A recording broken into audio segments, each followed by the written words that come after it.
사도행전 15장 22절부터 35절까지의 말씀입니다. 교독합니다. 이에 사도와 장로와 온 교회가 그 중에서 사람들을 택하여 바울과 바나바와 함께 안디옥으로 보내기를 결정하니 곧 형제 중에 인도자인 바사바라 하는 유다와 실라더라. 그 편에 편지를 붙여 이르되 사도와 장로된 형제들은 안디옥과 수리아와 길리기아에 있는 이방인 형제들에게 문안하노라. 들은즉 우리 가운데에서 어떤 사람들이 우리의 지시도 없이 나가서 말로 너희를 괴롭게 하고 마음을 혼란하게 한다 하기로 사람을 택하여 우리 주 예수 그리스도의 이름을 위하여 생명을 아끼지 아니하는 자인 우리가 사랑하는 바나바와 바울과 함께 너희에게 보내기를 만장일치로 결정하였노라. 그리하여 유다와 실라를 보내니 그들도 이 일을 말로 전하리라. 성령과 우리는 이 교인한 것 외에는 아무 짐도 너희에게 지우지 아니하는 것이 옳은 줄 알았노니 우상의 제물과 피와 목매어 죽인 것과 음행을 멀리할지니라. 이에 스스로 삼가면 잘 되리라. 평안함을 원하노라 하였더라. 그들이 작별하고 안디옥에 내려가 무리를 모은 후에 편지를 전하니 읽고 그 위로한 말을 기뻐하더라. 유다와 실라도 선지자라 여러 말로 형제를 권면하여 굳게 하고 얼마 있다가 평안히 가라는 전송을 형제들에게 받고 자기를 보내던 사람들에게로 돌아가되 바울과 바나바는 안디옥에서 유하며 수다한 다른 사람들과 함께 주의 말씀을 가르치며 전파하니라. 아멘. 네, 우리 주변에 있는 분들에게 이렇게 한번 인사하도록 하겠습니다. 이 밤에 당신 얼굴을 보니 아침 같습니다. 네. 뭔 소리냐 뭐 이런 말 생각도 드실 텐데요. 아침에는 우리가 생기가 있고 또 아침에 대한 기대가 있지 않습니까? 오늘 하루를 인도하신 하나님에 대한 기대가 있는데 그런 은혜가 우리 성도들의 얼굴을 볼 때마다 생겨지는 그런 좋은 교회 되기를 주님으로 축원합니다. 네, 오늘은 사도행전 15장 22절부터 35절까지의 말씀을 가지고 호랑이 날개를 달다라는 제목으로 하나님 말씀 증거하도록 하겠습니다. 사실 뭐 호랑이는 이게 동물, 짐승의 분류상 날개가 없는 동물입니다. 그런데 이 호랑이는 굉장히 용맹하고 위험이 있고 권위가 있는 그런 뭐 짐승 중에 특히 동아시아 지방에서는 왕이라고 여겨지는 맹수입니다. 그래서 이 어떤 사람들을 이야기할 때 능력 많은 사람이 그런 능력을 발휘할 수 있는 환경을 얻는다든지 아주 좋은 리더에게 좋은 그 서브 사역자들이 붙는다든지 좋은 사람들을 만나서 좋은 이렇게 공동체나 어떤 팀을 이룬다든지 이렇게 되어지는 상황을 볼 때 우리나라 사람들은 옛말에 뭐라고 하냐면 호랑이한테 날개를 달았네 이렇게 이야기를 합니다. 그건 어떤 내용이냐면 뭐 우리 용호 삼박, 상박 뭐 얘기하면서 이 호랑이가 가지고 있었던 어떤 그 치열함 또 경쟁 상대가 될 수 있는 이런 동물로 이렇게 뭐 독수리도 비유하고 막 하잖아요. 우리 보통 이게 그 고대하고 연대하고 이렇게 그 시합을 할 때 연고전, 고연전 막 해가면서 할 때 각자 자기들의 상징 갖고 막 얘기하는데 여러분 생각해 보십시오. 호랑이가 날개를 달았다? 게임 끝난 겁니다. 그냥 호랑이가 날면서 공격을 한다. 그럼 이제 더 이상은 이 대적할 만한 맹수가 없어요. 제가 요새 저희 첫째가 굉장히 동물에 관한 관심이 많아가지고 유튜브에서 항상 그 동물에 대한 내용들을 봅니다. 근데 이 호랑이가 가지고 있는 용맹함 뭐 이런 것들을 이렇게 볼 때 정말 놀라울 정도로 이렇게 신기하고요. 제 직접 맞닥뜨리면 어떻게 할 수 없을 정도의 그 공포감이 생길 수밖에 없는 그런 호랑이가 날아다닌다? 와, 이거 정말 너무 무서운 일이죠.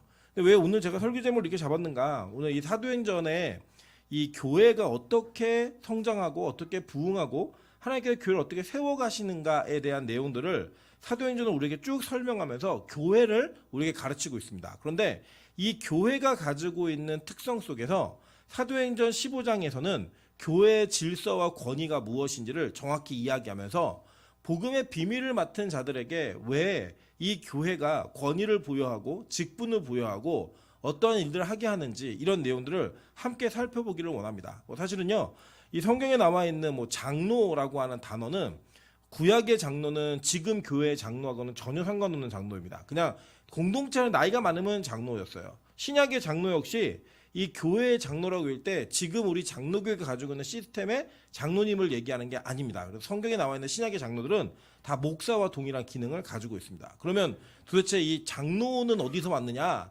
이거는 이제 칼빈이 제네바 의회가 운영되어지던 그 정치 형태를 교회 가운데 들여온 거예요. 이거 교회에 적용하면 참 좋겠다라고 적용한 거고, 그럼 권사는 어떻게 생겼느냐? 이제 사실 이 권사는 우리 장로교회는 원래 권사의 직분이 처음부터 존재했던 건 아니었고요. 심지어는 지금 헌법에도 이 권사에 대한 직분이 조금은 소홀하게 적혀진 것처럼 보일 수 있습니다. 실제로 소홀하게 적혀져 있습니다. 이게 뭐냐면 우리 장로교회는 또 이게 여성들은 장로가 못 되다 보니까 여성 성도들에게 어떤 권위를 부여하고자 장로라는 제도를 권사라는 제도를 만들어서 우리가 사용하고 있는 것입니다. 또 안수집사는 이제 우리 교회는 지금 현재는 안 계신데 이 안수집사는 이제 항존직이에요. 그러니까 더 이상 이 안수를 더 받지 않아도 계속 집사의 직분이 유지되어지는. 그래서 이 안수 집사님들은 우리 교회는 그런 일 없겠지만 우리 교회를 떠나서 다른 교회를 가셔도 안수 집사라고 호칭을 받습니다. 왜냐하면 이제 같은 교단일 경우에는 그런 호칭이 되어 있게 되어 있고, 서리 집사는 이제 매년마다 재임명을 받아야 돼요. 그러니까 서리 집사는 유효 기간이 몇 년이다? 1년이에요, 1년. 이런 제도들을 만드는데 사실은 서리 집사는 전 세계 대한민국밖에 없습니다. 예, 왜냐면 서리 집사를 안 주면 교회를 떠날까봐 만들어갖고 준 것 같아요. 근데 중요한 건 뭐냐면 그러함에도 불구하고 이러한 교회 공동체의 결의가 의미가 있다는 거예요. 왜 의미가 있고 왜 이것이 우리에게 필요한 것인가? 우리 이 내용들을 오늘 본문을 따라가면서 한번 살펴보고 그 내용 속에서 그 답을 찾아가도록 하겠습니다. 자, 먼저 보시면 오늘 22절부터 읽으신 35절까지의 내용은 어떤 내용이냐면 이 전까지의 내용이 바울과 바나바가 1차 전도 여행을 떠나면서 그들이 가지고 있었던 복음을 첫째로는 유대인들에게 전했어요. 그죠? 근데 전했는데 어떤 일이 벌어졌냐면 유대인들이 그 복음의 내용을 잘 받아들이지 않더라는 거예요. 물론 받아들였던 사람들도 분명히 있었습니다. 그런데 도시에 분쟁이 일어날 만큼 그 받아들임은 굉장히 거부감이 저항력이 셌어요. 그러니까 이 공동체에게 전했던 복음의 주된 내용이 뭐였죠? 여러분 사도행전에 보시면 바울이 일관성 있게 전하는 내용은 뭐냐면 너희가 죽인 예수가 구약에 약속된 메시아다, 이거예요. 그거 외에는 다른 메시지는 다 부수적인 거고, 정말 중요한 메시지는 너희가 그렇게 기다리고 있는 메시아가 바로 예수다라고 하면서 구약의 성취가 어떻게 이루어졌는지를 얘기했단 말이에요. 그런데 그것을 교회가 어떤 공동체는 받아들였고 어떤 공동체는 받아들이지 않아서 받아들인 공동체는 교회가 되었고 받아들이지 않은 공동체는 교회를 핍박하는 공동체가 되었던 거예요.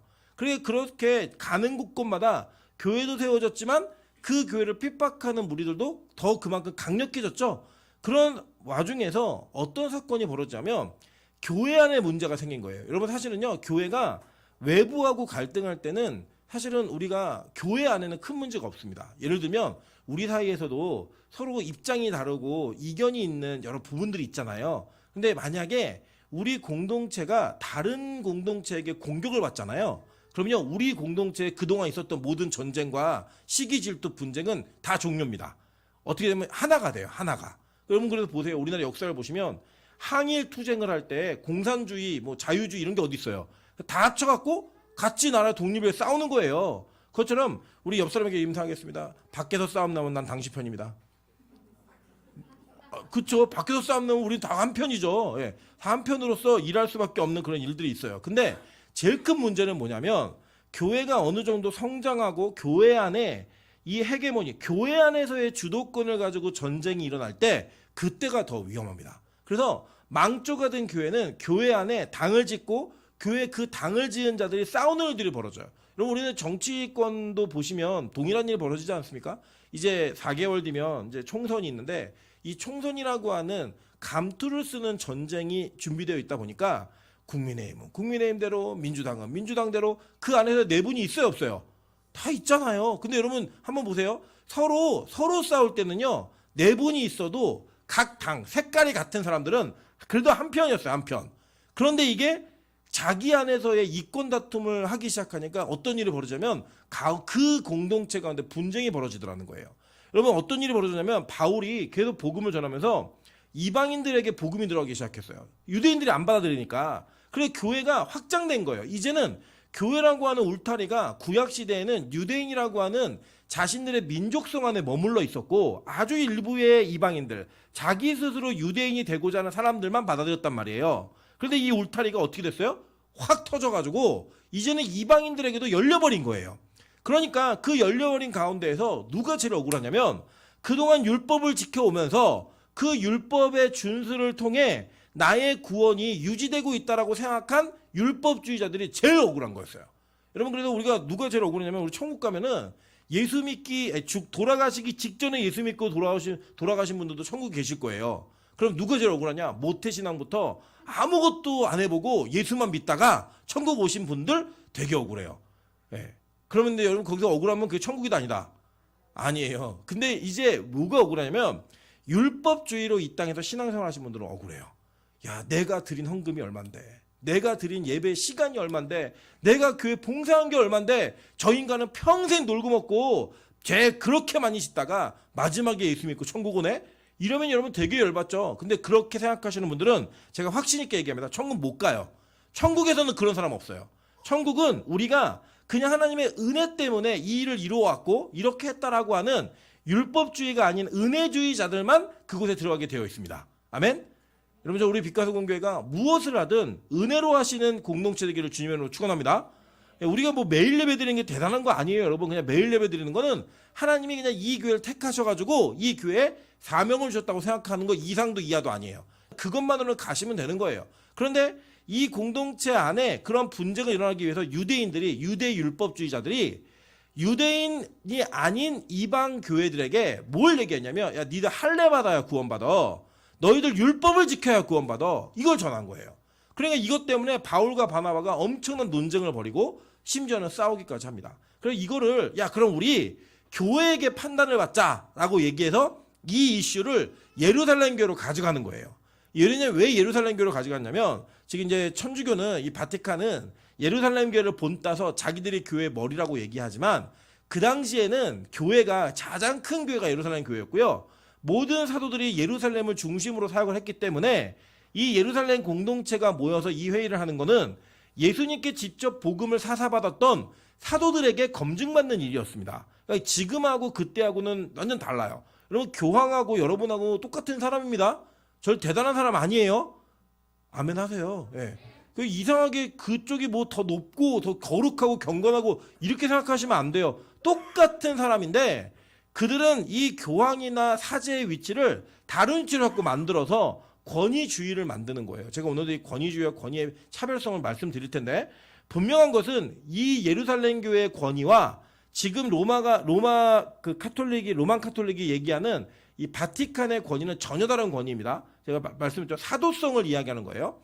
가서 얘기를 쭉 나누다 보니까 이방인들에게 십자가 외에 다른 것이 필요하다, 안 필요하다? 안 필요하다라고 분명한 결정을 한 거예요. 오늘 본문에 보시면 지난번에 결정한 4가지를 이야기하죠. 우상의 제물, 피와 목매어 죽인 것, 음행하지 말아라. 이거는 이제 음행은 물론 안 해야 되는 죄죠. 그죠? 안 해야 되는 죄인데 그 앞에 우상의 제물, 피, 목매어 죽인 것, 이거 먹으면 돼야 안 돼요? 네? 먹으면 돼야 안 돼요? 네, 먹을 수 있어요, 없어요? 있어요. 근데 이거를 안 먹는 이유는 못 먹는 거예요? 안 먹는 거예요? 네, 안 먹는 거예요? 못 먹는 게 아니라, 왜냐, 이것은 공동체 유익을 위해서 안 먹는 거지 못 먹는 게 아닙니다. 그래서 지금 이 땅에 우리 이 시대의 그리스도인들은 이거 피채 먹을 수 있어요, 없어요?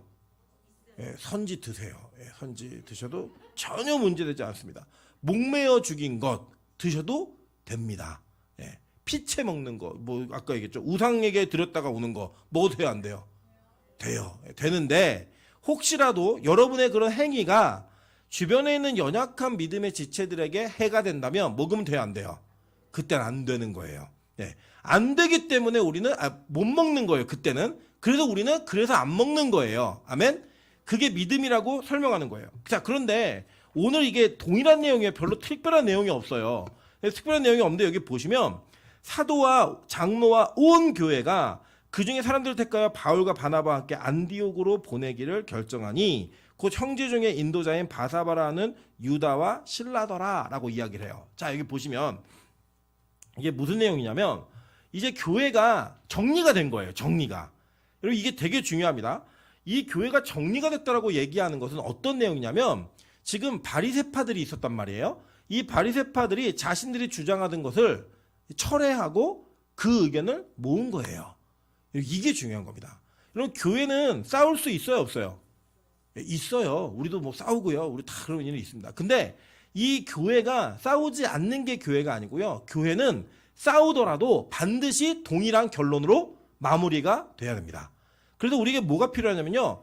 우리가 다른 사람의 이야기와 하나님의 말씀을 들을 수 있는 유연함이 있어야 돼요. 이게 없으면 안 되는 거예요. 여러분 제일 상대하기 힘든 사람이 누구냐면 다른 사람의 말을 안 듣는 사람이에요. 제가 여지껏 이제 제가 이제 그 직업이 이제 말하는 직업이잖아요. 직업군으로 분류를 하면. 근데 그 말을 하면서 제일 상대하기 힘든 분들이 뭐냐면 자기 말을 하는데 남의 말을 안 듣는 분들이에요.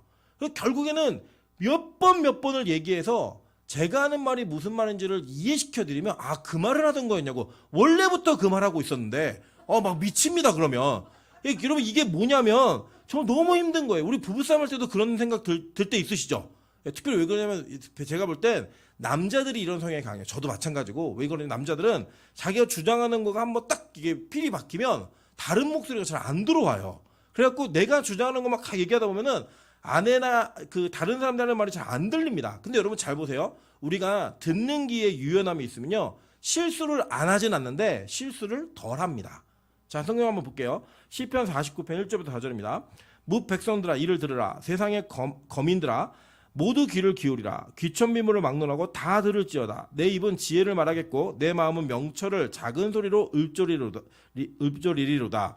내가 내 비유에 내 귀를 기울이고 수금으로 나의 오묘한 말을 풀리로다 라고 얘기했어요.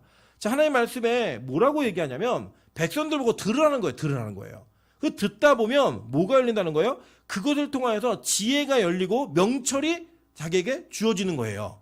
여러분 그래서 우리는요 하나님의 말씀을 듣는 길을 항상 열어놓아야 됩니다. 여러분 이 바리새파 유대인들이 처음에 분명히 잘못했어요. 그런데 그들이 듣다 보니까 자기들이 주장하는 것과 성령의 뜻이 부딪히는 거예요. 그 부딪히는 것을 사람을 통해 듣고 그들이 자신들의 입장을 철회하고 온 교회가 마음을 하나로 모았다라는 거예요. 여러분 그래서 성경은요 계속 들으라고 얘기합니다. 들으라 이스라엘. 구약에서도 쉐마 이스라엘 얘기할 때 그게 뭐냐면 야 너네들 들어 라고 얘기하는 거예요. 그리고 한번 볼게요.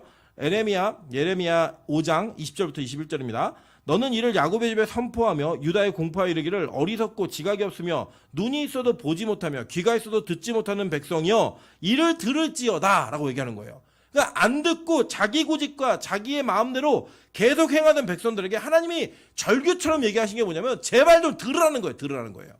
보세요. 에레미야 13장 15절. 너희는 들을지어다. 귀를 기울일지어다. 교만하지 말지어다. 여호와께서 말씀하셨습니다. 라고 얘기합니다.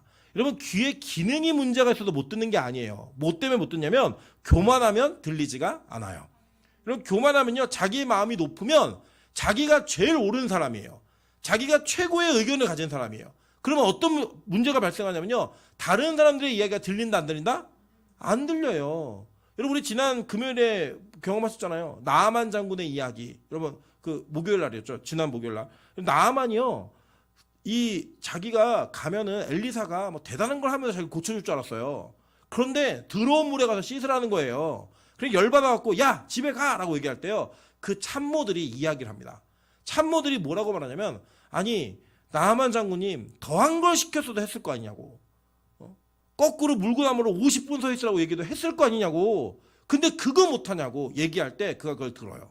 여러분 다윗이요. 나발이 자기를 조롱하는 걸 듣고 열받아하고 칼 뽑고요. 내가 오늘 이 나발의 집에 남자 한 명이라도 살려두면 내가 진짜 사람도 아니야 이러면서 막 달려가거든요. 그때 아비가일이 열심히 달려와서 얘기합니다. 아니 당신은 이스라엘 왕이 될 사람인데 왕이 될 사람이 동족을 죽였다는 소문이 나면 어떻게 합니까? 칼을 멈추세요 라고 누가 말하면 여자가 말했다고. 여자가. 근데 그 얘기를 들어요. 그래서 여러분 칼을 뽑았던 칼을 그대로 꼽는 거예요. 여러분 그런 지혜가 있으니까 그 유연함으로 인해 뭘 멈췄어요? 죄와 실수를 멈추게 되더라는 거예요. 여러분 우리는요 사람의 말에 귀 기울이는 그것도 중요하지만 제일 중요한 건 뭐냐면 하나님은요 대부분 사람을 통해 말씀하십니다. 여러분 솔직히 한번 저거 다 이렇게 오픈해서 얘기해 보시면 여지껏 기도하면서 하나님의 음성을 사람의 말보다 더 많이 들으신 분, 기도할 때마다 하나님이 오늘은 소고기 묵국을 끓이도록 하여라 얘기 들어본 적 있으세요? 없죠? 예. 여보 하나님 내가 오늘 가족들을 위해서 뭘 할까요? 얘기했는데 남편이 나 오늘 소고기 구워 먹었으면 좋겠는데 그걸 끓이신 거 아니에요. 대부분 그렇게 사람의 입술을 통해 하나님의 음성을 듣는 그런 일들이 우리에게 더 많았지, 하나님의 음성을 직접 듣거나 이런 거는요 아주 급하거나 아주 특별한 상황에만 있는 일이에요. 그래서 우리의 귀는 하늘에 열린 것만큼 사람에게도 열려 있어야 합니다. 그 열려 있는 것을 통하여 내가 가지고 있는 의견이나 내가 가지고 있는 입장이 성경과 맞지 않는다면 우리는 반드시 그걸 수정해야만 해요. 제가 얼마 전에도 어떤 사람과 대화를 하면서 이렇게 얘기했어요. 너의 의견을 나에게 옳게 인정받고 싶으면 성경에서 근거를 찾아와. 우린 그렇게 대화해야 되는 사람들이야. 왜냐? 그 성경의 근거가 없이는 저와 여러분이 말하는 모든 것들이 다 뭐다? 선악과를 따먹은 각자 속에는 옳은 대로 얘기하는 거예요.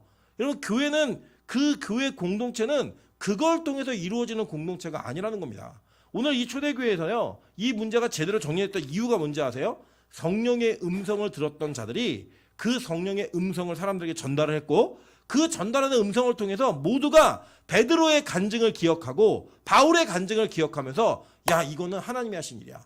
더 이상 우리가 뭐라고 할 수 없어 라고 얘기하는 거예요. 그래서 여러분 보세요. 계시록 13장 9절에도 하나님이 이렇게 말씀하세요. 누구든지 귀가 있거든 들을지어다. 계속 얘기했단 말이에요. 여러분, 그래서요, 귀를 열어놓으세요. 그럼요, 죄를 덜 질 수 있고요, 실수를 덜 할 수 있다는 거예요. 여러분, 그러면서 이 공동체가 자신들의 가불방론을 정리한 이후에 제일 먼저 했던 일이 뭔지 아세요? 사람을 세워요. 자, 근데 누굴 세웠느냐 한번 볼게요. 22절 보시면 바울과 바나바와 함께 안디옥으로 보내기로 결정하니 그 형제 중에 인도자인 바사바라 하는 유다와 실라더라 라고 얘기해요. 여러분, 이 유다라고 하는 사람은 성경에 더 이상 많이 나오진 않지만 여러분 그냥 기억하시면 되고, 이 실라라는 사람은 누군지 아시죠? 바울과 팀을 이루어서 이 사역을 했던 사람인데 이 성경에는 실로아노라고도 기록되어 있는 사람이에요. 이 이름의 뜻은 이제 생각하다 이런 뜻이고, 바사바라는 뜻은 안식일의 아들 이런 뜻이에요. 이 두 사람이 세워졌는데 보세요. 거기 뒤에 뭐라고 얘기하냐면 곧 형제 중에 인도자인 이렇게 얘기했어요. 그죠? 그 인도자라고 하는 헬라어가 헤구메누스라는 단어인데 이게 무슨 뜻이냐면 지배력을 행사하는, 주도권을 가지고 있는 이런 뜻이에요. 그러니까 교회 공동체가 이 두 사람에게 뭘 부여했냐면 권위를 행사할 수 있고 지도력을 그 공동체에서 이 두 사람에게 부여한 거예요. 그게 무슨 내용으로 부여했는가 보니까 계속 보세요.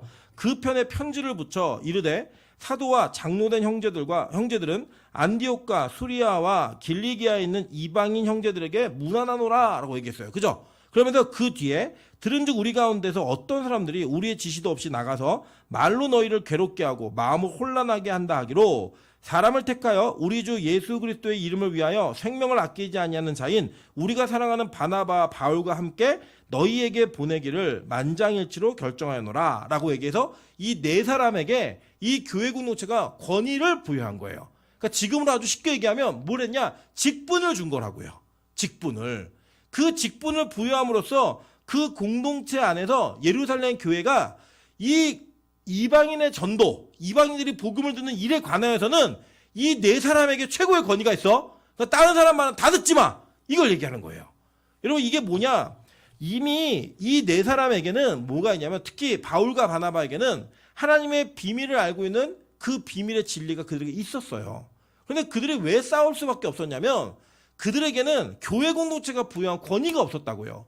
그러니까 이 율법주의자들과 계속 논쟁을 벌일 수밖에 없었던 거예요. 근데 이 교회가 이 문제를 다 정리해가지고 아니야, 이제는 이 문제에 관하여서는 바울과 바나바 그리고 유다와 이 신라에게 권위를 부여하니까 딴 얘기하는 사람들 듣지 마. 이거예요. 이들에게 최고의 권위를 부여한 거야 라고 얘기하는 겁니다. 그래서 교회가 그 사람들을 일꾼으로 세우는 거예요. 여러분, 많은 사람들이 제가 좀 가슴이 아픈 이야기를 들었는데 이 부산의 어떤 교회가 목표가 맨날 이렇게 10,000명 넘어가는 게 목표였어요. 근데 이게 잘 안 됐는데 그 교회가 어마어마한 건축을 하고 난 다음에 10,000명을 훌쩍 넘어버렸습니다. 그래서 뭐라고 얘기했냐면 그 교회 예전에 지금 돌아가셨는데 그 목사님이 뭐라고 얘기했냐면 교회 건물이 이렇게 전도를 잘할 줄 몰랐다고 이렇게 얘기했어요. 여러분, 저는 그 얘기를 들으면서 참 마음이 서글펐습니다. 왜 서글펐냐면 그렇다면 복음에는 능력이 없는가? 복음보다 교회 건물이 더 능력이 있는가? 이거에 대한 제 마음 가운데 의구심이 들었어요. 아니, 우리의 선배 목사들이 그래도 이렇게 한국교회에서 이끌어왔던 이 기라성 같은 목사님들 입에서 복음의 능력이 있더라가 아니라 교회 건물이 전도를 잘하더라. 라고 얘기하는 그게 정말 이 앞으로 목회를 해나가야 될 목사 후배들에게 어떤 메시지를 주고 있지? 이거 되게 많은 이 고민이 좀 있었어요. 요 근래에도 어떤 한 교회가 교회를 분립을 하면서 각 교회마다 성도를 떼어주고 자금을 지원해주고 이러면서 교회가 막 지역교로 들어간 것 같아요. 많은 사람들이 그런 교회들을 좋다라고 이야기하지만 저는 개인적으로 그 사역에 대한 이 불만과 다른 시각으로 좀 보는 게 있어요. 여러분 저는 그거를 교회 개척이라고 생각하면 안 된다고 생각해요. 여러분 생각해 보세요. 만약에 저에게 누군가가 10억을 주고 사람을 400명씩 500명씩 붙여주고 너 개척해라고 얘기하면 그 개척일까요? 저는 개척이라고 생각하지 않아요. 저는 그 이야기를 통해서 수많은 개척교회 목사님들의 마음에 정말로 허탈감이 있다고 생각해요. 정말 그 자기의 사례조차 보장되지 않는 그 현장에서 피터지게 사역하고 있는 정말로 처절한 싸움을 벌이고 있는 그분들에게 그걸 교회 개척이라고 말하면 저는 안 된다고 생각합니다. 그러면서 개척한 교회들이 잘 되고 있다? 저 그렇게 얘기하면 많은 교회가 상처를 입는다고 생각해요. 여러분 잘 보세요. 저는요 절대로 재정이나 건물이 교회의 본질이라고 좀 믿지 않습니다. 여러분 이 교회는 그 교회 본질 자체가 사람이 교회예요. 일꾼이 교회입니다. 그래서 교회 건물보다 사람이 훨씬 소중하고 교회 재정보다 사람이 훨씬 더 귀해요. 저는 그래서 저도 이 현세에 이 땅에 지옥에 있는 혈투하고 있는 교회 속에서 이 인지가 된 게 있어가지고 사람이 많아지면 재정도 늘 거고 막 이런 생각이 막 있었어요. 요새 그걸 분리하기 위해서 얼마나 몸부림치는지 아십니까? 그냥 영혼은 영혼으로 보고 하나님 그 영혼들을 통해서 하나님이 일하시는 재정은 재정대로 볼 수 있는 그 시각이 저에게 자리 잡기 위해 진짜 노력 많이 합니다. 왜냐하면 물질도 그렇고 모든 것들은 다 부수적인 것들이에요. 진짜 교회는 뭐예요? 여러분이에요. 우리 옆 사람 다시 한번 인사하겠습니다. 내가 교회입니다. 우리가 교회입니다. 여러분 이게 교회라고요. 이게. 그래서 여러분 어떤 것보다도 이 교회가 훨씬 중요합니다. 그래서 저는 이 교회를 통해 하나님의 일꾼을 세우는 것 그것이 목표라고 생각하고 있기 때문에 그 어떤 것도 저는 중요하다고 생각하지 않고 이 일꾼을 세우는 게 훨씬 중요하다고 생각합니다. 마찬가지로 그런 개념에서 오늘 우리 승권사님이 8시에 교회로 오셨어요. 그래서 왜 이렇게 일찍 오셨나 그랬더니 승권사님께서 오늘 어린이 예배인 줄 알고 일찍 오셨다는 거예요.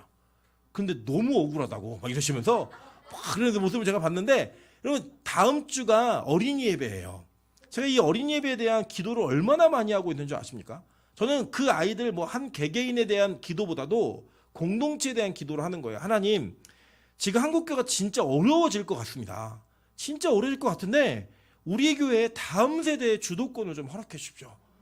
다음 세대가 이 교회 안에서 믿음으로 잘 커갈 수 있는 좀 은혜를 좀 허락해달라는 그 기도를 저 진짜 열심히 하고 있습니다. 여러분 그래서 진짜 어린이 예배에서 기도 많이 하고 오세요. 다음 주에는요 7시 반까지 오셔서 아이들 위해서 미리 좀 기도를 하면서 이 아이들이 진짜 예배자가 될 수 있는 그 은혜를 우리가 보여줘야만 하는 그런 교회 모델이 하나 있어야 된다는 거예요. 일꾼 교회예요. 마태복음 9장 37절부터 38절 보겠습니다. 이에 제자들에게 이르시되 추수할 것은 많되 일꾼이 적으니 그러므로 추수하는 주인에게 청하여 추수할 일꾼들을 보내주소서 하라 하시니라. 추수할 건 많은데 일꾼이 없대요. 여러분 지금 이게 이 시대 아닙니까? 여러분 우리 거꾸로 생각하면 돼요. 지금 청소년 이하의 기독교 비율이 4% 이하입니다. 심지어 초등학교도 1%라고 얘기를 해요. 제가 그거를 물어봤더니 저희 두 케이스를 봤는데 하늘문 기도원에 어떤 좋은 직장을 다니고 있는 청년이 하나 있어요. 그 친구는 뭐라 그러냐면 전체 자기 부서에 딱 2사람이 교회를 다닌대요. 자기 팀장하고 자기가 다니는데 팀장은 하나님의 교회를 다닌대요. 그 자기는 하늘문 교회를 다닌대요. 그러니까 특이한 교인들만 남아있는 거예요. 이단과 좀 이 기독교 안에서도 좀 센 교회, 이 교회만 딱 남아있는 거예요. 근데 전체 직장이 주일날 교회 가는 걸 너무나 그 사람들이 불쌍하게 생각을 하고 이상하게 생각한다는 거예요. 제가 그 사촌 조카가 하나 있는, 오촌 조카가 하나 있는데 이 조카가 뭐라고 했냐면 자기 반에서 예수 믿는 사람 2명밖에 없대요. 저희 은비, 그러니까 조카죠. 그냥 친조카인데 조카가 자기네 반에서도 예수 믿는 애가 2명밖에 없대요. 30명 중에. 여러분 지금 그 정도예요. 그래도 여러분이 초등학교 생활 하실 때, 국민학교죠. 우린 대부분이 다. 국민학교 생활 하실 때, 그래도 반에 예수 믿는 애들 꽤 있었잖아요. 교회 간 애도 있었고, 교회 친구도 만났고, 이제 그런 일 없어요. 이제는 이 아이들이 어떻게 살아가야 되냐면 이 절박한 세상에서 경쟁과 치열한 혈투 속에서 믿음을 지키며 살아간다는 게 우리 때보다도 4배, 5배는 더 어려운 시대가 반드시 옵니다. 그래서 여러분 일꾼을 세워야 돼요. 일꾼을 키워야 돼요. 여러분 그래서 우리 빛과 소금 교회 어린아이들에게 저 이제 하나님께서 우리 교회 혹시 재정을 좀 맡기시면 아이들이 이 땅에서도 밀리지 않고 영적으로도 밀리지 않을 수 있는 최고의 것들을 제공하면서 아이들 키우고 싶습니다. 기도해 주세요, 진짜. 그게 제 욕심이 아니라 우리 교회 비전이에요, 비전. 예. 여러분 그래서 보세요. 우리가 일꾼 되는 걸 키우는 게 얼마나 어려운 일이냐면 하나님께서 이 땅 가운데 일꾼을 세우기 위해 한 사람을 통해 교회를 세우고 한 사람을 위해 사람을 보내고 예수님조차도 한 영혼을 위해 그 폭풍을 뚫으면서 갈릴리옷을 지나가시잖아요. 디베라를 건너가지고 거라사에 있는 귀신 들린 한 영혼을 건지기 위해 그 건진받은 그 사람이 뭐 했어요? 그 지역에 디베라 지역에 있는 그 사람들에게 복음을 전하는 통로가 됐어요. 여러분 그런 일들이 우리 교회 안에 일어나길 저 소망합니다. 여러분 그 다음 주에는요 진짜 7시 반까지 오셔서 애들 위해서 기도해 주세요. 아이들 위해서 하나님 이 예배가 영광스러운 예배가 될 수 있게 도와주시고 일꾼이 키워지는 교회가 될 수 있게 도와달라고 기도하셔야 되는 거예요. 보세요. 로마서 16장 1절입니다. 내가 갱그리아 교회 일꾼으로 있는 우리 자매 베베를 너희에게 추천하노니 이 일꾼이라는 단어가 헬라어로는 디아코노스라는 단어인데 이게 디아라고 하는 단어와 이 코노스라는 단어가 합성어인데요. 먼지라는 단어예요. 먼지. 그래서 이 내용의 뜻이 뭐냐면 하인, 사역자, 봉사자, 집사 이거예요. 여러분 교회 집사는요. 교회 하인인 거예요. 교회 집사 이상은 다 교회 사역자인 겁니다. 다 봉사자인 거예요. 여러분 그래서 우리 교회가 이제 저는 너무나 감사하고 너무나 좋은 일은 우리 장로님들께서 어떠한 원리를 세우실 때 이제는 하나님의 교회 일꾼들을 세우는 기준이 허술해서 안 된다. 그냥 인간적인 가족적인 정으로 세워서 안 되고 철저한 기준을 가지고 정말 일꾼을 세워야 된다라는 그 결의를 하실 때 저 되게 뿌듯했습니다. 저거 나중에 이럴 수 있는 거 아니에요. 야 우리 교회는 이러이러한 기준이 없으면 이것 수준이 안 되면 집사 못 돼. 저는 우리 그러면 나중에 그럴 거 아니에요. 야 빛과 소금 교회 집사는 달라. 다른 교회 집사들하고는 다르고 빛과 소금 교회 권사들은 달라. 다른 교회 권사들하고는 달라. 라고 얘기할 수 있는 그런 기준이 세워질 거 아니에요. 여러분 이게 교회라니까요. 저는 하나님의 교회가 빛과 소금 교회를 통해서 정말 강력하게 세워지는 역사였기를 주님으로 축원합니다. 그럼 보세요. 고린도전서 4장 1절과 2절입니다. 사람이 마땅히 우리를 이 그리스도의 일꾼이요 하나님의 비밀을 맡은 자로 여길지어다. 그리고 맡은 자들에게 구할 것은 뭐예요? 충성이니라 라고 얘기했어요. 일단 그리스도의 일꾼이 뭘 해야 되냐면요. 하나님의 비밀을 맡은 자여야 돼요. 이 비밀이라는 헬라어가 미스테리온이라는 단어인데 비밀보다는 사실은 제가 볼 때는 신비라는 단어가 더 올바른 번역 같아요. 하나님의 신비를 맡은 사람인 거예요. 그러니까 우리가 마치 비밀이라고 얘기하면 어떤 또 게 있냐면 우등한 그리스도인과 열등한 그리스도인이 있는 거예요. 너는 이거 모르지? 난 이거 알아. 난 이 비밀을 알고 있거든? 뭐 이렇게 얘기할 수 있는데 제가 그거보다는 신비라는 단어가 더 맞는 것 같아요. 왜냐? 여러분 믿음은 뭐예요? 신비잖아요. 여러분이 노력해서 믿은 게 아니잖아요. 그 믿음이 뚫고 들어와서 여러분 가끔 그런 생각 안 드세요? 내가 왜 여기서 이렇게 예배드리고 있지? 이런 생각 안 드세요? 네, 들어요. 진짜. 제가 어저께인가 그저께인가 우리 민정 집사가 이런 얘기 하더라고요. 자기가 하늘문은 안 갈 계기가 몇 번 있었대요. 어떠한 사건 때문에. 그 첫 번째 사건이 뭐냐면 제가 모란까지 데리러 나온다 그래놓고 안 데리러 나왔대요. 그날 집에 갔으면 자기는 하늘문 다시는 안 갔대요. 그런데 그날 오는 바람에 지금까지 있다는 거예요. 그러면서 그 억울함과 분노를 막 표출하는데 제가 그래서 형님 저럴 거면 왜 다니지? 그 다니고 있는 거 자기도 모르게. 여러분 보세요. 우리 교회 공동체 안에 매일 예배 드릴 믿음이 우리 누가 있었어요? 아무도 없었잖아요. 여러분 제가 뭐 몇 번 얘기했고 다 아시는 사실이지만 우리 교회 수요일날 4명 예배드리고 금요일 때 3분 예배드리던 교회예요. 그런 교회가 이제는 이렇게 그 주변에 사람이 있을 정도로 예배를 드려요. 이게 여러분 얼마나 큰 기적인 줄 아세요? 우리 옆 사람에게 인사 한번 하겠습니다. 내가 여기 왜 와 있는지 모르겠습니다. 예, 이게 뭐예요? 이게 신비라고요. 예, 우리 내 명수 집사 기억나요? 여기 앉아가지고 희연 집사하고 둘이 얘기할 때 저 교회 나가겠습니다. 여기까지 나왔대요. 이거 얘기했으면 여기 없어요 지금. 그런데 오늘 저는 그랬을 것 같아요. 수업이 일찍 끝났대요. 그럼 저 같으면 그냥 집에 갈 것 같거든요. 근데 일찍 끝나 교회로 오겠다는 거예요.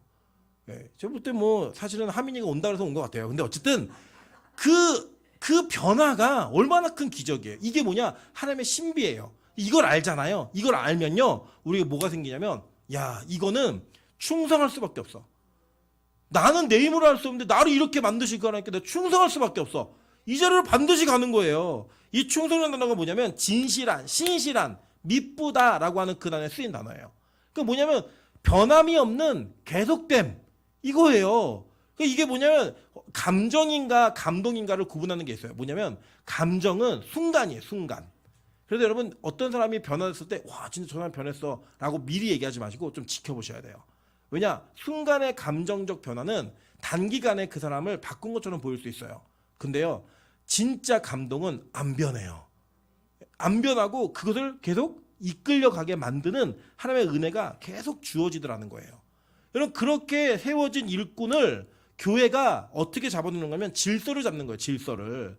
그래서 이 바울하고 바나바, 유다하고 실라에게 질서를 세워준 거예요. 이제 이 문제에 관하여서는 어떤 사람도 더 이상 이 네 사람의 의견과 네 사람의 결정을 넘어설 수 없어 라고 얘기한 겁니다. 고린도전서 14장 33절과 40절 한번 보도록 할게요. 하나님은 무질서의 하나님이 아니시오 오직 화평의 하나님이시라 신이라. 모든 성도가 교회에서 함과 같이 이렇게 얘기했어요. 그 뭐냐면 하나님은 무질서의 하나님이 아니라 무슨 하나님이래요? 네, 화평의 하나님이시라. 질서가 지켜지면 뭐가 생겨요?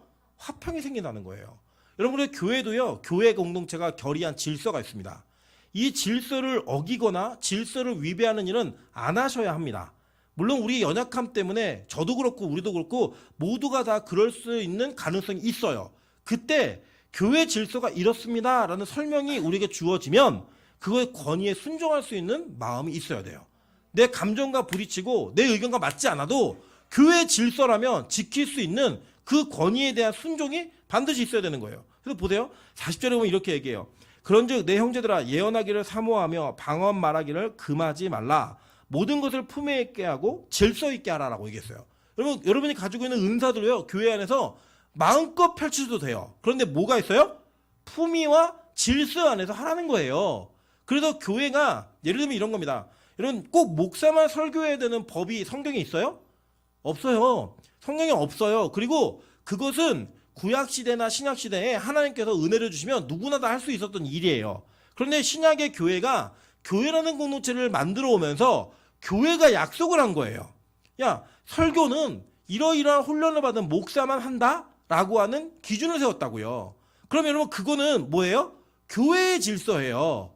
교회의 질서. 그렇다고 여러분 예를 들어 제가 갑자기 뭐 오는 길에 갑자기 아파가지고 주일날 예배를 못 오게 됐어요. 사고 가면서 못 오게 됐어요. 그럼 우리 장로님들이 설교할 수 있어요, 없어요? 있죠. 그걸 가지고 뭐라 하지 않아요. 그걸 가지고 뭐라 하지 않는데 목사가 있으면 누가 해야 돼요? 목사가 해야 되는 거예요. 그게 교회 질서라고요. 그게 그 질서의 문제를 자꾸 뒤집어 엎고 그 질서의 문제를 마음대로 해석하시면 안 돼요. 왜냐? 교회 공동체는 그런 공동체가 아니라는 겁니다. 여러분 계속 보시면요. 골로새서 2장 3절부터 5절입니다. 그 안에는 지혜와 지식의 모든 보화가 감추어져 있느니라. 내가 이것을 말함은 아무도 교묘한 말로 너희를 속이지 못하게 하려 함이니 이는 내가 육신으로는 떠나 있으나 심령으로는 너희와 함께 있어 너희가 질서 있게 행함과 그리스도를 믿는 너희의 믿음이 굳건한 것을 기쁘게 봄이라 라고 얘기하면서 바울은 교회 안의 질서를 계속 강조해 왔다고요. 그래서 여러분 은사가 아무리 있어도 그 은사를 통하여 교회에 유익이 되지 않는다고 생각이 들어서 교회 공동체 리더가 그 은사를 금하면 안 하셔야 돼요. 교회 안의 공동체에서 그 은사를 살리기 위해 하라고 말씀드리면 하셔야 돼요. 이게 교회 질서예요. 여러분 우리 빛과 소금 교회는 막 예언하고 막 병 고치고 이런 교회 아닙니다. 우리 교회는 예배 드리는 교회예요. 우리 교회는 말씀을 배우는 교회예요. 우리 교회 최고의 가치는 거기에 있어요. 그래서 여러분이 아니 왜 목사님이 예언도 안 하고 병도 안 고쳐요? 이런 얘기 하지 마세요. 하나님이 저에게 그걸 사역을 맡기지 않으셨다고요. 여러분 그렇다고 제가 그걸 못하느냐? 아니에요. 저는요. 제가 저희 어머니를 보면서 제가 진짜 기도했다니까. 하나님 저 아줌마도 되는데 나는 왜 안 되냐고. 그래서 저한테 그 은혜가 임했어요. 저도 알아요. 그러나 하나님께서 저를 통해 그것을 계속하시기를 원하지 않으셨다고요. 하나님께서 만약에 저한테 그 일과 상황을 주셔서 그 사역을 쓰게 하시면 저는 할 거예요. 그렇지만 지금은 저에게 가장 먼저 우선적으로 맡겨진 사역이 말씀을 가르치고 전하는 사역이에요. 그래서 이거 집중하는 거예요. 여러분 전도 맞아요. 해야 돼요. 교회의 그 사명입니다. 근데 여기 우리 민항 전사님 있지만 제가요 이전에 있던 교회에서 청년들이고 얼마나 전도 열심히 했는 줄 아세요? 금요일마다 거리에서 술 먹은 사람들에게 전도하기 위해서 무슨 수단과 방법을 가리지 않고 전도를 했던 사람이에요. 뭐 했냐면 삼겹살 구워주고요. 걔네 굽는 동안에 앉혀놓고 복음 전했어요. 그걸 제가 애들을 다 대동하고 금요일날 1시까지 하고 집에 갔다니까요. 그 제가 전도에 열의가 없어서 못하는 게 아니에요. 하나님이 기도를 해도 허락을 안 하세요. 그러니까 하나님의 권위에 하나님께서 말씀하시는 권위에 순종하는 것 뿐이에요. 여러분 그게 우리 교회가 하나님께서 주신 그 은혜와 질서를 정확하게 지켜가는 모습으로 사는 겁니다. 왜냐하면요 하나님이요 어떤 사람을 부를 때는 질서 속에 사명을 주세요. 그럼 이게 뭐라고 얘기냐면 보세요. 바울이 어떻게 부름받은 사람인가? 사도행전 9장 15절부터 16절입니다. 주께서 이르시되 가라 이 사람은 내 이름을 이방인과 임금들과 이스라엘 자손들에게 전하기 위하여 택한 나의 그릇이라. 그가 내 이름을 위하여 얼마나 고난을 받아야 할 것을 내가 그에게 보이리라 하시니. 아예 바울은 선택받을 때부터 하나님의 계획이 있었는데 뭘 위해 부르셨대요? 이방인들과 임금들을 위해서 먼저 부르심을 받은 자예요. 물론 이스라엘 자손들에게 복음 전하지 않은 게 아니에요. 전했다고요. 그런데 제1의 사명이 뭐였어요? 이방인들에 대한 사역이었어요. 그래서 실제로 오늘 보세요. 로마서 15장 16절부터 19절 보겠습니다. 이 은혜는 곧 나로 이방인을 위하여 그리스도 예수의 일꾼이 되어 하나님의 복음의 제사장 직분을 하게 하사 이방인을 제물로 드리는 것이 성령 안에서 거룩하게 되어 받으실 만하게 하려 하심이라. 그러므로 내가 그리스도 예수 안에서 하나님의 일에 대하여 자랑하는 것이 있거니와 그리스도께서 이방인들을 순종하게 하기 위하여 나를 통하여 역사하신 것 외에는 내가 감히 말하지 아니하노라. 그 일은 말과 행위로 표적과 기사의 능력으로 성령의 능력으로 이루어졌으며 그리하여 내가 예루살렘으로부터 두루 행하여 일루리곤까지 그리스도의 복음을 편만하게 전하였노라 라고 얘기해요. 그러니까 바울이 내가 전도하러 이렇게 왜 멀리까지 다니는 줄 알아? 나 이방인을 위해서 택함받은 사람이야. 그리고 그 일에 대해서는 내가 그거 외에는 다른 거 말할 게 없어. 나는 그렇게 부르심 받은 사람이니까. 그렇게 얘기하는 거예요 지금. 로마서 11장 13절 보세요. 내가 이방인인 너희에게 말하노라. 내가 이방인의 사도인 만큼 내 직분을 어떻게 여긴대요? 영광스럽게 여기노니 라고 얘기한 거예요.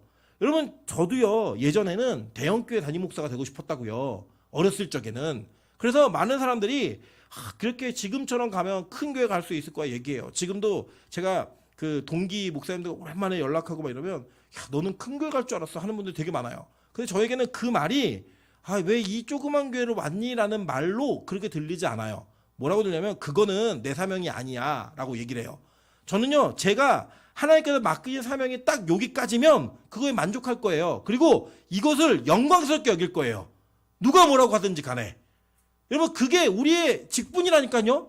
우리가 받은 사명이라면 그게 영광스러워야 되는 거예요. 여러분 그 영광스러움 안에서 사시잖아요. 그럼 우리의 자족감이 있고요. 만족감이 있고 행복이 있어요.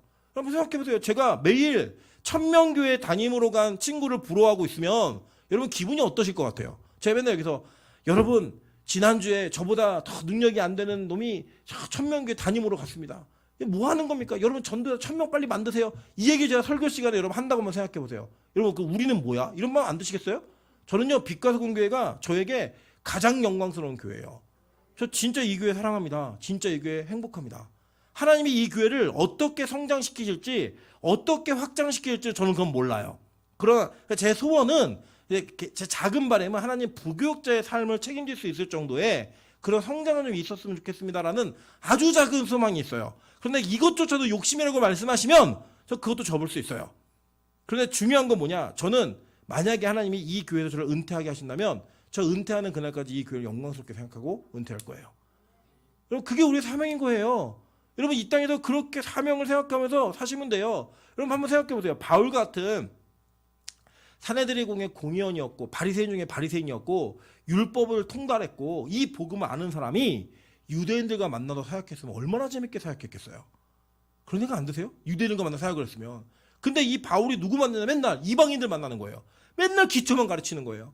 그래 뭐라고 써요? 야 내가 너희들에게 저 밥을 먹이고 싶은데 니들 못 먹이니까 맨날 내 젖으로 한다. 얼마나 답답했겠어요. 그런데 그 바울이 자신의 답답함을 다 내려놓고 뭐라고 했냐? 내가 이방인의 사도인 직분을 영광스럽게 여겨. 왜요? 하나님이 맡기셨기 때문에. 그럼 그런 인생 살아가는 거예요 우리가. 그 보세요. 갈라디아서 2장 7절과 10절 보면 도리어 그들은 내가 무할례자에게 복음 전함을 맡은 것이 베드로가 할례자에게 맡은 것 같은 것을 보았고 부러워하지 않아요. 다른 사람의 사역을. 다른 이의 사역을 부러워하지 않는다고요. 저는요. 예전에는 뭐가 부러웠냐면 저는 요새 제가 조금 부러움이 있는 사람이 있는데 동아가 너무 부러워요. 네, 목소리가 너무 부러워요. 그 목소리로 설교를 하면 여러분 얼마나 행복하시겠어요. 이게 안 돼요. 노래를 부르면 걔는 이게 통이 다른가 봐요, 우리랑. 저 끝에서부터 올라오는 소리가 막 나와요. 저는 최양락처럼 말하는데 걔는 안 그렇더라고요.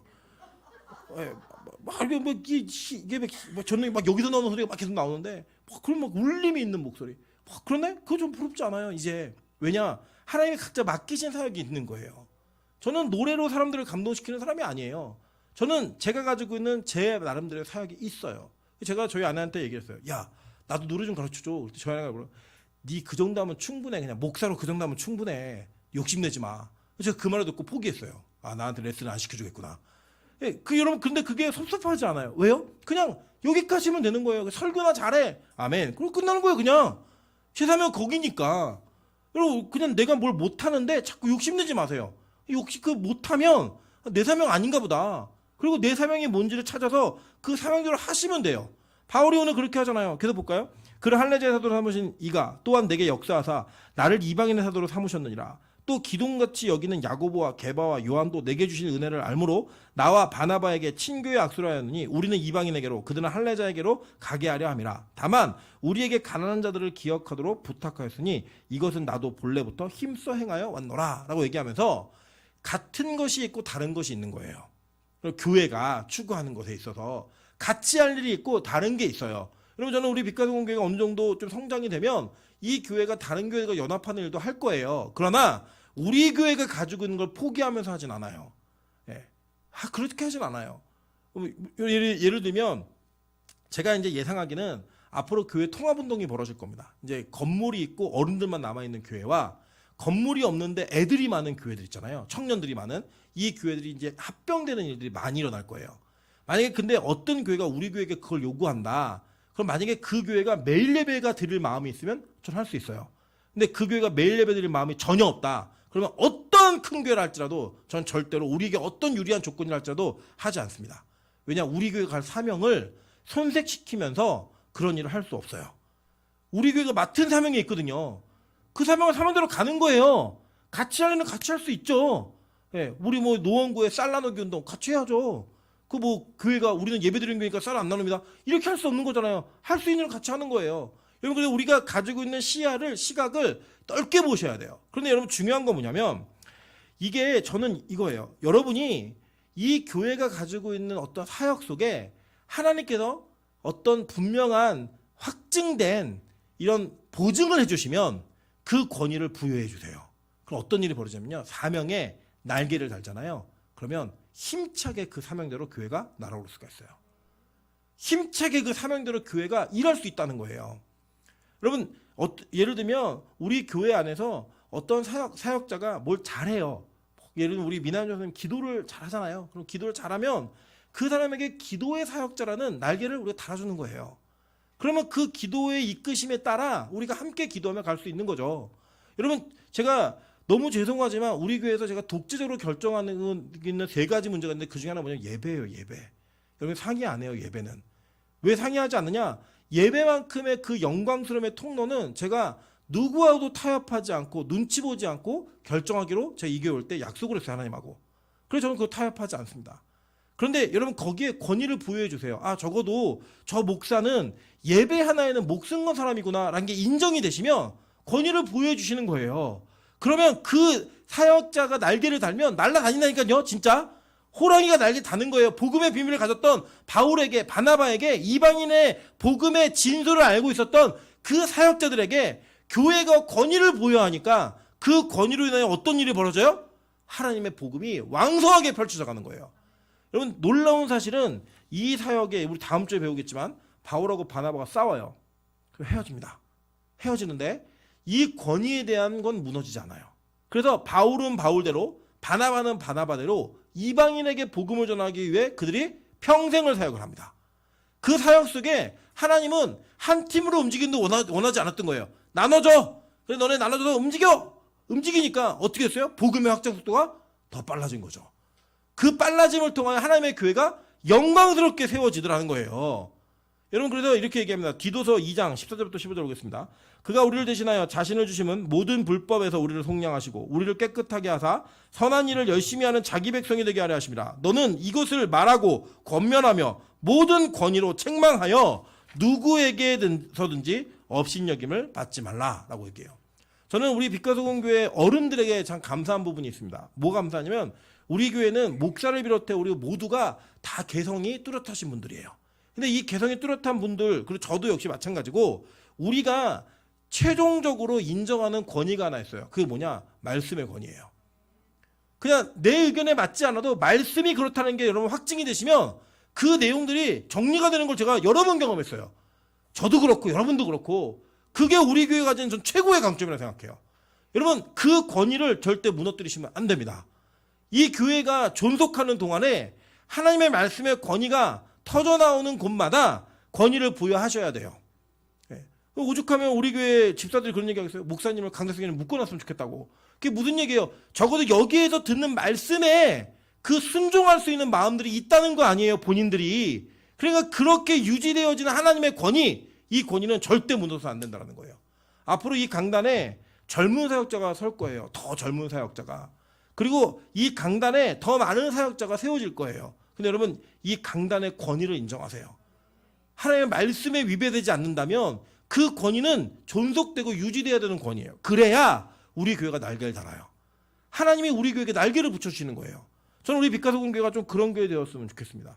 여러분 보세요. 교회를 무너뜨리고 하나님을 제적하는 자들의 특징이 뭔지 아세요? 그러하건대 유다서 한 장밖에 없습니다. 유다서 8절이에요. 그러한데 꿈꾸는 이 사람들도 그와 같이 육체를 더럽히며 권위를 비방하는도다. 권위를 업신여기며 영광을 비방하는도다. 이렇게 얘기해요. 그죠? 권위를 업신여겨요. 그게 바로 망하는 자들의 특징이라는 거예요. 여러분, 성경의 권위가 많이 무너지고 있습니다. 이제 성경을 사람이 쓴 책 정도로 전락시켜버리는 그런 움직임들이 교회에 보편적으로 자리 잡고 있어요. 이때 이 빛과 소금 교회는 하나님께서 주신 성경의 권위, 하나님께서 주신 하나님의 권위, 그 교회의 권위가 날개를 달 수 있는 은혜가 있어야 돼요. 마찬가지입니다. 우리 교회 안에는요, 목사, 장로, 권사라는 직분이 있어요. 질서의 체계가 있다고요. 그 질서의 체계에 권위를 부여하셔야 돼요. 장로님들의 연약하고 모자란 부분이 보이시면 기도해 주세요. 권사님들의 부족한 부분이 보이면 그것만큼 더 중보해 주세요. 집사들의 부족한 부분이 있으면 그것만큼 더 하나님 앞에 중보해 주세요. 그리고 그 권위를 세워주셔야지 이 교회가 그리스도 안에서 온전하게 세워질 수 있다는 거예요. 저는 우리 빛과 소금 교회가 호랑이가 날개 달듯이 날개 닿는 교회 되기를 소망합니다. 그래서 주님께서 맡긴 사명을 잘 감당하는 교회가 되어서 하나님의 영광을 이루어가는 빛과 소금 교회 되기를 주님의 이름으로 축원합니다. 이간 한번 찬양으로 기도하며 나가겠습니다. 나의 부르심 그 길을 따라 한 걸음씩 걸어갈 때, 여러분 이 찬양의 가사를 통해서 우리에게 주신 그 길을 따라가면서 하나님께서 주신 그 권위를 세워갈 수 있고 세워주는 그런 교회 되기를 소망합니다. 같이 한번 찬양으로 기도하도록 하겠습니다.